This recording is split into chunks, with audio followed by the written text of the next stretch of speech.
Those tax-free savings accounts designed to let you grow your investments tax-free are now also under the watchful eye of the Canada Revenue Agency.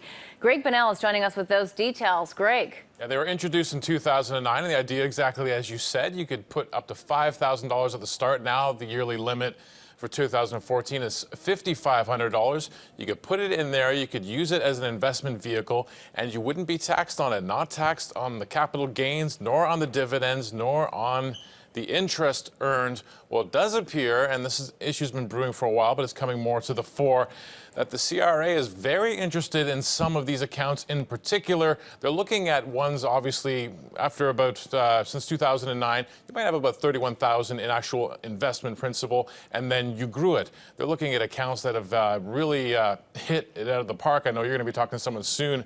There's about $300,000 in them right now, so some wise investments, it sounds like, were made there. But also in terms of the large gains, they want to see how frequent are the trades, the duration of the time that you hold the investments. This all the crux of it is the issue is the TFSA being used as a business? Now, this is what the CRA is falling back on, and that's where the real confusion comes in as well. The Investment Industry Association of Canada sent a letter just a couple of months ago to both the Canada Revenue Agency and the Finance Department, basically saying, we're not clear. And these are professional investors. We're not clear on what you mean by as a business. They say if we're not clear, it's very difficult for the average taxpayer to actually judge whether he or she is carrying on a business. Am I trading too much in my TFSA? Am I holding the wrong kind of investments? Am I just being too successful? So they would like some, what they call, easily followed guidelines from the CRA and from the taxman and from Finance Canada themselves. They want to know exactly how kind of trades you can place and what the definition is there, because basically they don't want to be left in a position where they're selling TFSA products to people and then in the end perhaps they're holding some sort of liability because it was being run as a business. So it's a very interesting play here right now. Several law firms also getting in on the issue, and I was talking to someone in the legal community today who was telling me that there's been some pretty large assessments placed against some people with TFSAs who have been very successful. But in the past 5 years, if you only put your money into an ETF that tracked the S&P 500, that was a 90% return. Exactly. So what's the right number? But Greg, before we leave you, let's talk a little bit about what TFSAs are. Not everybody knows this. They normally think of saving through their RSP. But TFSA, let's talk about exactly what that vehicle does for people. It's a much broader vehicle than that. You can put GICs, exchange-traded funds in there, mutual funds, options, bonds, a whole slew of investments you can put in there, with, of course, the idea being that the federal government put it into place to say you can grow your money in there, you can take it out and still not get dinged by the tax man. But apparently, the tax man is interested. He's interested. Greg, thanks so much for joining us. You're welcome. And joining us now is Ian Russell. He's the president and CEO of the Investment Industry Association of Canada. And Shafik Hirani, division director and senior executive financial advisor at Investors Group Financial Services. Shafik, let me start with you. I want to get your reaction because we had you on. I saw you on BNN with Francis about 2.5 weeks ago. I was incredibly impressed that you grew your TFSA to over $300,000 when reality, since the beginning of when one was allowed to put money in, the amount would be $31,000. So you've really done very, very well. What's your reaction to what you're hearing and seeing today? Well, you know, it's something that's been in the process for the last 4 or 5 years since CRA has had some vague guidelines on what constitutes taxable income in the TFSA. You know, so it's nothing that, you know, in the investment industry that we didn't see coming. You know, for most investors, I think this is really a non-issue. I think what CRA is looking at is they're looking at the growth of these TFSAs down the road. And right now there's about $70 billion in TFSAs across the country. The average Canadian's got like $10,000 in TFSAs, and they're not buying a lot of stuff. So the average investor's not even maxing out their TFSAs. But what CRA is looking at is if you're excessively trading, if you're high frequency trading and your portfolio has grown a lot, then you have the potential to be classified as a business. And if you're classified as a business, then your income should be taxable. The problem is it's just a vague interpretation, and that has to be clarified over the next couple of years. But Shafik, and let me ask this to Ian. Since when does a revenue agency, Canada Revenue Agency, become the go-to person in terms of almost what is an acceptable form of investing that would then qualify it as a business? I mean, if anybody's been watching the markets over the past 5 years or so, the increase in volatility has caused so many professionals or viewers at home to change their investment style, meaning you have to trade a little bit more. Ian, what do you think? What do you mean? Well, I mean, what you have is you have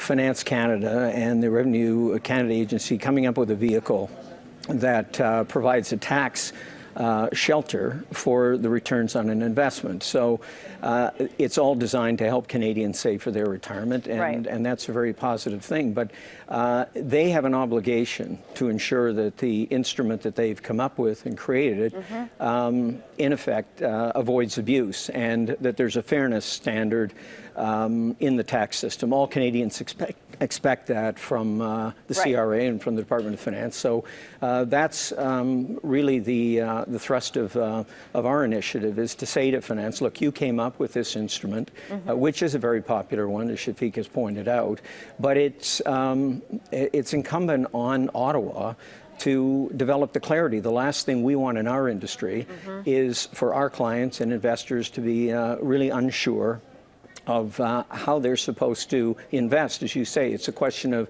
how much they can trade, how large the investments can grow. I mean, we need clarity in that, and I think that's where there's some uncertainty in trying to draw that line. Shafik, though, sounds like you've traded quite a bit in your portfolio to make $300,000 essentially from probably $31,000. Maybe some big bets too, I know. But Sure. what do you want to see happen here? You know, I think there's two real cases that CRA is going to find, and I think in one case, people are trading undervalued, closely assigned corporations. They're trading, stocks in that they might be affiliated with, and I think those people are actually avoiding tax, and they're crossing the general anti-avoidance rules, the GAR rules, and I think you will see some penalties in those situations. I think to define high-frequency trading, I think CRA is saying that they need 10 to 15 trades a day, and that constitutes a business. Plus, you have to have a certain period of ownership, securities knowledge. You got to advertise it. I would love to, see more case law, but I really don't. I think that's an exercise in futility for CRA to be targeting certain people in those realms without any clarification of what constitutes a business. So, I welcome to see, what happens going forward. I think it should be really an increase in taxes on something that really shouldn't be there if it's vague. Well, I think that, there is a place to start in this exercise, and that is that our research has pulled out a 1984 document which really defines what carrying on a business is all about. It's not so much a definition as it is a series of factors that they would use to draw that conclusion. What would those factors be? Well, I'm really a key one is it. frequency of trading, for example, would be one. Shafik has talked about another one, which would be expertise and knowledge. There's one in there that talks about speculative investment. So the problem with it is there's not enough clarity in it, number one. Secondly, it's 1984. The market has changed dramatically. And so I think the starting point is to take those set of factors and then try to get more precision out of those factors to make it a little clearer for people to understand. And the factors themselves are not sufficient.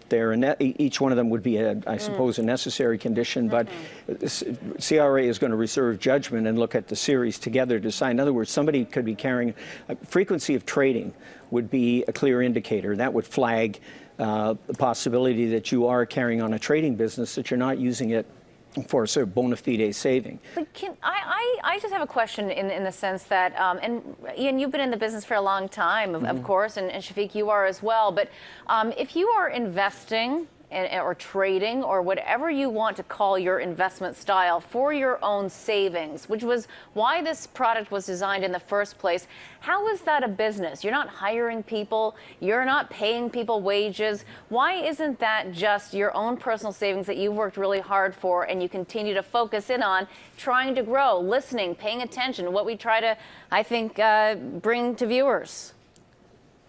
Yeah, Catherine, I'm sorry, I didn't know if that was addressed to me or not, but you're bang on, and I agree with you 100%.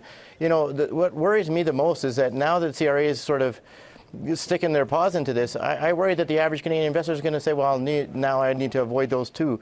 And, the government gives you a limit for a reason. Our taxes are our biggest expense, And I would hate to see the average Canadian now shy away from a wonderful opportunity to invest tax-free. It's just that it has to be defensible that this is actually tax-free. Yeah, no, I think it is important to create as much flexibility around the TFSA in investing as possible. Obviously, you want to allow all types of investment. Our understanding is all types of investment are legitimate.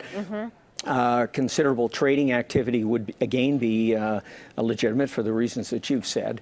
But there is a point where somebody is abusing the tax shelter and in effect carrying out a business, not using it for legitimate savings, but say carrying out a business in terms of really being a trader. So it's a difficult place to draw the line, and as was said at the beginning of this, there's 35 billion in TFSAs. For the most part, they're small, 30,000 range, even less.